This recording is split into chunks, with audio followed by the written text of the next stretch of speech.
नमस्कार विद्यार्थी मित्रांनो, अभ्यास अलर्ट या आपल्या यूट्यूब चॅनलवरती आपलं स्वागत आहे. तर विद्यार्थी मित्रांनो बघा, आज आपण पाहणार आहोत 21 एप्रिल 2026च्या अत्यंत महत्त्वाच्या चालू घडामोडी. तर व्हिडिओ पहिल्यापासून शेवटपर्यंत पाहण्याचा प्रयत्न करा. अतिशय महत्त्वाचे आणि निवडक प्रश्न असणार आहेत, जे की तुम्हाला कोणत्याही स्पर्धा परीक्षेमध्ये डायरेक्ट विचारले जाऊ शकतात. तर विद्यार्थी मित्रांनो बघा, आजचा प्रश्न क्रमांक 1 आहे.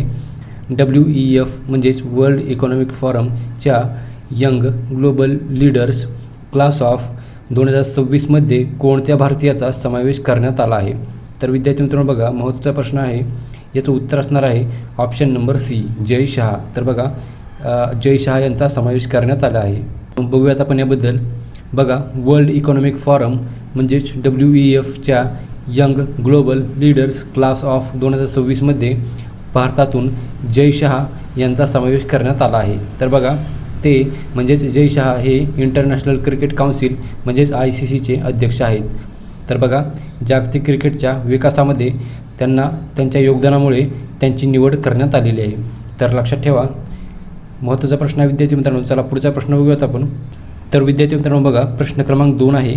प्रोजेक्ट संजीवनी ही भारताची पहिली एकात्मिक महामार्ग अपघात काळजी प्रणाली कोणत्या राज्याने सुरू केली आहे? तर बघा, याचं उत्तर असणार आहे ऑप्शन नंबर सी म्हणजेच तेलंगणा. तर बघा, नुकतीच तेलंगणा या राज्याने प्रोजेक्ट संजीवनी ही भारताची पहिली एकात्मिक महामार्ग अपघात काळजी प्रणाली सुरू केलेली आहे. तर बघा, तेलंगणा या राज्याची राजधानी आहे हैदराबाद.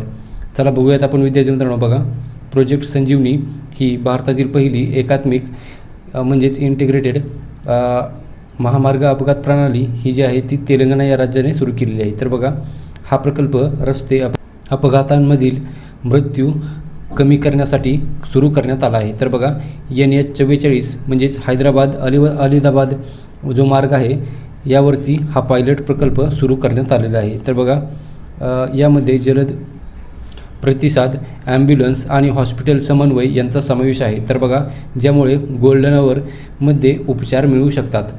तर चला पुढचा प्रश्न बघूयात आपण. प्रश्न क्रमांक 3 आहे. बघा विद्यार्थी मित्रांनो, राज्यसभेच्या उपसभापती सलग तिसऱ्यांदा कोणते खासदार बिनविरोध निवडून आले आहेत? तर विद्यार्थी मित्रांनो बघा, प्रश्न अत्यंत महत्त्वाचा आहे. तर बघा, त्यांचं नाव आहे हरिवंश नारायण सिंह. तर बघा, ऑप्शन नंबर ए याचं उत्तर असणार आहे. तर बघा, यांची हरिवंश नारायण सिंह यांची राज्यसभेच्या उपसभापतीपदी सलग तिसऱ्यांदा हे बिनविरोध खासदार म्हणून निवडून आलेले आहेत. ओके, तर त्यामुळेच प्रश्न महत्त्वाचा ठरतो विद्यार्थी मित्रांनो. चला पुढचा प्रश्न बघूयात आपण. प्रश्न क्रमांक 4 आहे. बघा, कोणत्या राज्यातील याना लेण्यांना नुकताच राष्ट्रीय भूवारसा स्थळ म्हणून घोषित करण्यात आले आहे? तर बघा, याना लेण्या आहेत कर्नाटक या राज्यामध्ये. तर ऑप्शन नंबर डी याचं उत्तर असणार आहे कर्नाटक. तर बघा, कर्नाटकची राजधानी आहे बेंगळुरू. ओके, चला बघूयात आपण विद्यार्थी मित्रांनो पुढचा प्रश्न क्रमांक 5 आहे. बघा, अस्त्र मार्क 2 हे क्षेपणास्त्र कोणत्या संस्थेने विकसित केले आहे? तर बघा विद्यार्थी मित्रांनो, DRDO म्हणजेच डिफेन्स रिसर्च डेव्हलपमेंट ऑर्गनायझेशन या संस्थेने अस्त्र मार्क 2 हे क्षेपणास्त्र नुकतेच विकसित केलेले आहेत. ओके, तर बघा विद्यार्थी मित्रांनो, बघूयात आपण याबद्दल. Defence research and development organisation म्हणजेच DRDO या संस्थेने मार्क 2 म्हणजेच अस्त्र मार्क 2 हे हवा ते हवा म्हणजेच एअर टू एअर क्षेपणास्त्र याचा विकास केलेला आहे. तर बघा, याचा विकास भारताच्या defence research and development organisation म्हणजेच DRDO यांनी केलेला आहे. ओके, तर लक्षात ठेवा. चला पुढचा प्रश्न बघूयात आपण. प्रश्न क्रमांक 6 आहे. बघा, संयुक्त राष्ट्रांच्या आर्थिक, सामाजिक आणि सांस्कृतिक हक्क समितीवर कोणाची नियुक्ती झाली आहे? तर बघा, महत्त्वाचा प्रश्न आहे विद्यार्थी मित्रांनो. याचं उत्तर असणार आहे ऑप्शन नंबर सी म्हणजेच प्रीती सरन. तर बघा, प्रीती सरन यांची संयुक्त राष्ट्रांच्या आर्थिक, सामाजिक आणि सांस्कृतिक हक्क समितीवर नुकतीच नियुक्ती झालेली आहे. तर बघा विद्यार्थी मित्रांनो, बघा त्यांचा जो कार्यकाळ आहे तो 1 जानेवारी 2027 सुरू होणार आहे आणि त्या कार्यकाळ म्हणजे त्यांचा 3 वर्षाचा कार्यकाळ असेल, म्हणजेच 2027 ते 2029 या दरम्यान म्हणजेच ते या पदावर असणार आहेत. ओके, तर 2027 आणि 2029 या दरम्यान ते या पदावर असणार आहेत. चला पुढचा प्रश्न बघूयात आपण. प्रश्न क्रमांक 7 आहे. बघा, भारताच्या पहिल्या स्वदेशी क्वांटम टेस्ट बेड 1S आणि 1Qचे उद्घाटन आंध्र प्रदेश राज्याचे मुख्यमंत्री चंद्राबाबू नायडू यांनी कोठे केले आहे? तर बघा, महत्त्वाचा प्रश्न आहे विद्यार्थी मित्रांनो, कारण की भारतातील पहिलेच आहे, त्यामुळे प्रश्न महत्त्वाचा आहे. तर बघा याचं उत्तर असणार आहे ऑप्शन नंबर ए म्हणजेच अमरावती. तर बघा अमरावती या शहरामध्ये याचे उद्घाटन करण्यात आले आहे. आंध्र प्रदेशची राजधानी आहे बघा अमरावती.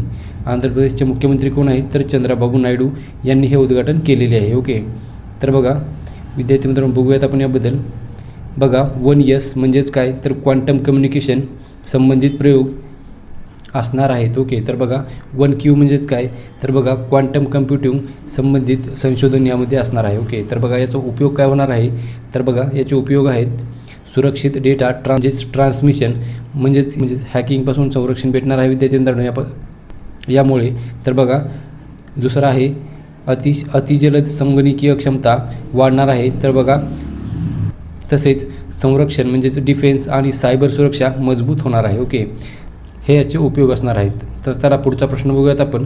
प्रश्न क्रमांक 8 आहे बघा SARAL AI म्हणजेच सरल AI हे AI शक्तीवर चालणारा प्लॅटफॉर्म कोणती संस्था विकसित करत आहे. तर बघा सरल AI म्हणजेच काय तर आर्टिफिशियल इंटेलिजन्स. बघा सरल AI हा जो AI शक्तीवर चालणारा प्लॅटफॉर्म आहे तो अनुसंधान राष्ट्रीय संशोधन संस्था ही जी संस्था आहे ती विकसित करत आहे. ओके, तर ऑप्शन नंबर ए याचं उत्तर असणार आहे विद्यार्थी मित्रांनो. बघूयात आपण याबद्दल. बघा सरल म्हणजेच काय तर बघा simplified and automated research amplification and learning असे याचे विस्तारित रूप होते. तर बघा याचे उद्दिष्ट काय आहे तर संशोधन पेपर साध्या भाषेमध्ये जसे की व्हिडिओ पॉडकास्ट प्रेझेंटेशन समजण्यास सोपे करणे हा याचा मुख्य उद्दिष्ट आहे. तर बघा आर्टिफिशियल इंटेलिजन्स वापरून वैज्ञानिक माहिती सर्वसामान्य लोकांपर्यंत पोहोचवणे हा याचा मुख्य उद्दिष्ट असणार आहे. ओके, तर चला बघूयात आपण पुढचा प्रश्न. बघा प्रश्न क्रमांक 9 आहे फिमब्रिस्टिलिस वायनाडेन्सिस ही नवीन वनस्पतीचा शोध कोठे लागला आहे. तर बघा ही जी वनस्पती आहे त्याचा शोध लागलेला आहे केरळमधील वायनाड या जिल्ह्यामध्ये. ओके, तर ऑप्शन नंबर बी याचं उत्तर असणार आहे. तर बघा प्रश्न महत्त्वाचा विद्यार्थी मित्रांनो, केरळ या राज्याची राजधानी आहे तिरुवनंतपुरम. केरळचे मुख्यमंत्री आहेत पिनरई विजयन. आणि बघा नुकताच हा शोध लागलेला आहे नवीन वनस्पतीचा केरळमधील वायनाड या जिल्ह्यामध्ये. तर विद्यार्थी मित्रांनो चला बघूयात आपण. बघा फिमब्रिस्टिलिस वायनाडेन्सिस ही जी वनस्पती आहे ती केरळमधील वायनाड या जिल्ह्यामध्ये शोध लागलेला आहे. तर बघा हा जो शोध आहे तो पश्चिम घाट म्हणजेच वेस्टर्न घाट या जैवविविधतेच्या क्षेत्रामध्ये लागलेला आहे आणि विशेषतः वायनाड जिल्ह्यामधील उंचीच्या गवताळ प्रदेशामध्ये ही वनस्पती सापडलेली आहे. ओके, तर विद्यार्थी मित्रांनो बघा या वनस्पतीचे नावही वायनाड या ठिकाणावरून ठेवण्यात आलेले आहे. तर लक्षात ठेवा. चला पुढचा प्रश्न बघूयात आपण. प्रश्न क्रमांक 10 आहे बघा जागतिक वारसा दिन दरवर्षी कधी साजरा करण्यात येतो. तर बघा जागतिक वारसा दिन हा दरवर्षी आपण 18 एप्रिल रोजी साजरा करतो. ओके, ऑप्शन नंबर ए याचं उत्तर असणार आहे तर 18 एप्रिल. तर बघूयात आपण विद्यार्थी मित्रांनो. बघा हा जो दिवस आहे तो 18 एप्रिल रोजी साजरा होतो. त्यालाच आपण international day for monuments and sites असेही म्हणतो. तर विद्यार्थी मित्रांनो बघा याचबरोबर आपण आजच्या दिवसाचे सर्व करंट अफेअरचे प्रश्न कव्हर केलेले आहेत. तर चला भेटूयात